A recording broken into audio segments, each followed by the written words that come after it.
crafty friends. Welcome to the Crafty Corner. I'm Audra Monk, the Crafty Yogi, and today's quick tip video is going to be on embossing and then emboss resist. So I'm going to put it all together. If you already know how to emboss, fast forward, skip that part, and just get to the emboss resist. So let's get started. We have our Versamark ink. Today we're going to use this Delicate Details stamp, which is in the celebration brochure, so you can get it free with a $50 purchase. And I think once you see how awesome it is, you're going to want it. All right, so I have a piece of cardstock here. All right, so it's a little tricky because I'm doing white on white, so we're going to trust. So what I'm going to do is I'm going to leave a little space at the top and maybe at the bottom so I can hold on to that card.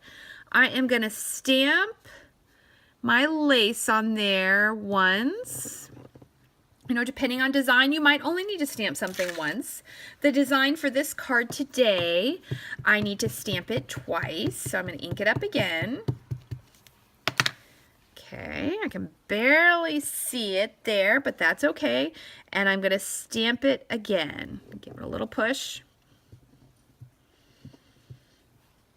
And take it off. All right, close your ink pad. I didn't use my embossing buddy on this one because I'm basically stamping and inking the whole card. Okay, next, bring in your embossing powder, however you use that. All right, so I can hold at the top or the bottom, and I'm going to run my powder on here. I'm going to be very generous because I've got the whole card, and I'll probably do this a couple times. So I'm going to shake and move and see how that starts to pick up the ink. Ooh, I almost got it all. All right, so I'm going to do it again on the parts that need some more. And you can be pretty generous, or, you know, I probably could have put a little more embossing powder out for this one. Hopefully you guys can see that. All right, let me take a look.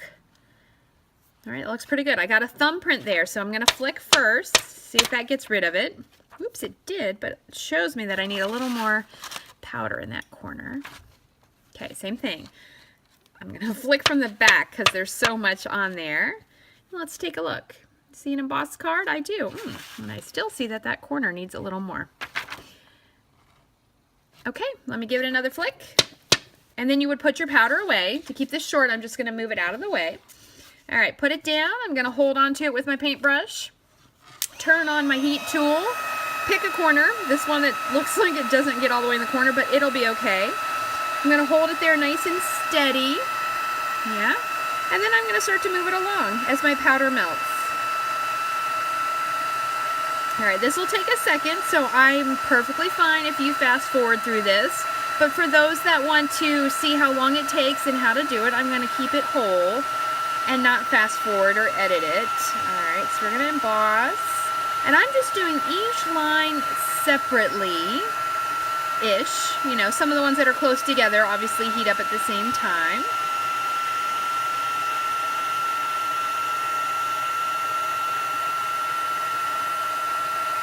Okay, and we're almost there. Oops. That's why I hold on to the paint with the paintbrush, because sometimes it'll blow away with your heat tool on there.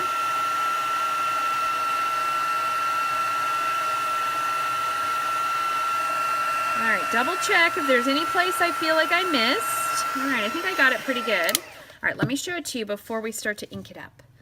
Let's see, hopefully you can see that. See the difference there? So it's a little bit raised.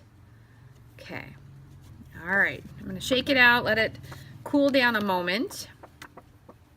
All right, so today I'm gonna use 3 ink colors: Smoky Slate, Night of Navy, and Mint Macaron, or Macaroon, however you say that, I still don't know. All right, so I'm gonna start at the bottom with my Smoky Slate.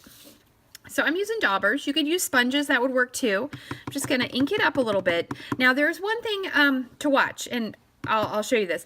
When you press it down, you're gonna get a stronger circle where you start unless you press really soft. I tend to be hit or miss. I either forget or I'm not paying attention. So I'm just gonna put it on there lightly, and I'm going to rub it in. And it takes a little while. You're going to go over it a little bit. See, I got a little more of a dot there. And if you want more ink, you're going to rub more. If you like a softer look, you're going to rub less.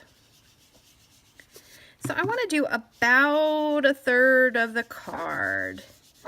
And I like a swirling motion. I mean, probably a streaking motion works fine. Hush, pup. And that's my puppy, Lissa, in the corner. Okay, so I have some gray. And then I'm going to go to my Night of Navy. And I'm going to go really soft to start. And I kind of want to blend it in together. That's what I was finding I really liked on this card.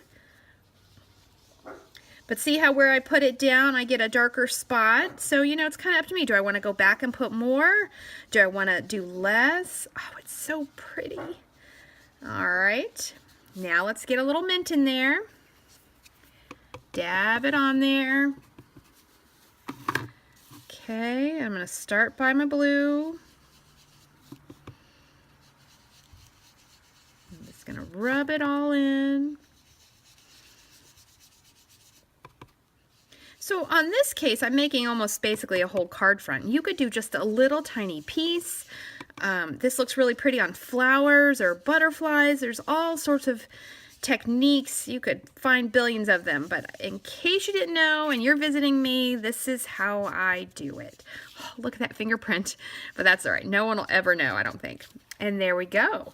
Embossed resist with the delicate details and 3 colors. Isn't that pretty? Oh, and I almost forgot the last step. I just noticed it in the video. Take a paper towel and rub on your embossed part, and that's going to take off the extra ink so that your white embossed part will be brighter. There we go. Now take a look. All right, and where's the card? Hold on, here it is. This is the card we're making in my class next week. And there it is, thinking of you on your birthday. And there's that pretty embossed resist paper behind. Well, thank you for stopping by. Stay crafty.